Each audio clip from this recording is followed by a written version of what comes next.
السلام علیکم. Voice of America Washington کی اردو سروس سے پروگرام جہاں رنگ پیش خدمت ہے.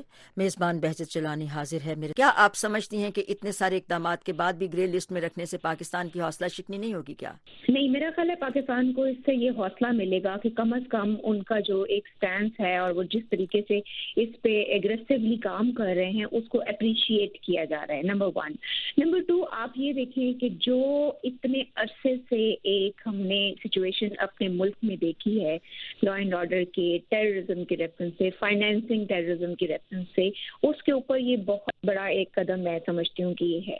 دوسری اس میں ایک اور بھی بڑی اہم بات ہے کہ یہاں پر انڈر میوچل لیگل اسسٹنس کے 2 ریکویسٹ امریکہ کو بھیجی گئی ہیں، 2 سوئٹزرلینڈ کو، سعودی عرب کو، جرمنی کو، افغانستان کو 42 ریکویسٹ اور 4 ریکویسٹ لندن کو بھیجی گئی ہیں کہ آپ ہمیں بتائیں کہ یہ لوگ ہیں اور ان کے فائنینسنگ کے جو اتنے بھی ذرائع ہیں ان کے لنکس مل رہے ہیں، تو آپ ہمیں اس کے بارے میں بتائیں. اس کا مطلب یہ ہے کہ یہ مزید شو کرتا ہے کہ پاکستان اس کے معاملے میں کتنا زیادہ سیریس ہے. لیکن میں بڑی آپ کو حیرت کی بات ایک بات بتاتی ہوں. ابھی ایسے ہی میں نے دیکھا، انٹرنیٹ لگایا اور میں نے چیزیں دیکھی تو میں حیران ہو گئی کہ جس طرح کی بیشنگ ہم کو انڈین میڈیا کر رہا ہے اس معاملے پہ کہ جی گرے لسٹ سے نکال کے ان کو بلیک لسٹ کر دیا اور یہ کر دیا. تو یہ بھی ایک میرا خیال ہے انٹرنیشنلی لوگوں کو یہ پتہ چل رہا ہے ممالک کو کہ اس طرح پروپیگنڈا جو وار ہے اس کو آپ اس طریقے سے چیزیں نہیں کرتے. یہاں پہ ایک بڑی اہم اور بات میں کہنا چاہوں گی، جتنے بھی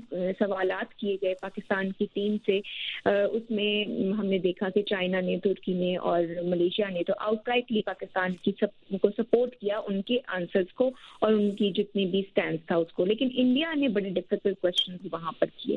نہ صرف یہ کیے بلکہ جو ڈیفینس منسٹر رجناتھ سنگھ ہیں انہوں نے ساتھ مل کر ایک مووی چلانا شروع کر دی کہ ان کو بلیک لسٹ میں ڈالا جائے اور یہ.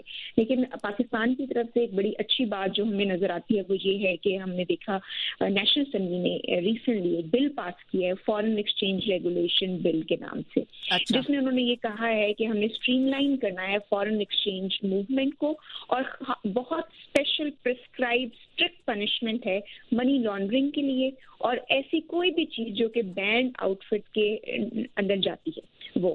لیکن ایک اور جو بات بڑی اس معاملے میں اہم ہے، ہم یہ کیوں سوچتے ہیں کہ FATF کے اندر یہ ہو گیا تو ہماری پوری اکانومی ٹھیک ہے، اکانومی کے اوپر بالکل افیکٹ پڑے گا. انٹرنیشنلی جو ہمارے بینکس ہیں، انٹرنیشنل بینکس، ان کی آپریشن میں پڑے گا، ٹریڈنگ والیوم ہمارا کم ہوگا. لیکن ہمیں یہ بھی پتہ ہونا چاہیے کہ ہماری جو ایوریج ہے ٹریڈ وہ باہر سے جو ہماری ہے وہ 3% ہے ٹوٹل ریونیو کا.